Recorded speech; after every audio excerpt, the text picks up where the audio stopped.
కీర్తనల గ్రంథము 1వ అధ్యాయము.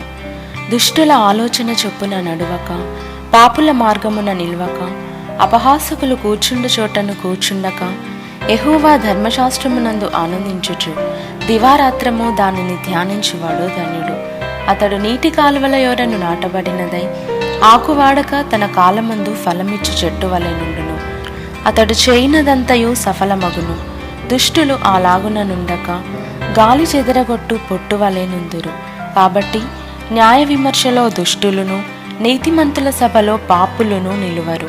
నీతిమంతుల మార్గము యెహోవాకు తెలియను, దుష్టుల మార్గము నాశనమునకు నడుపును.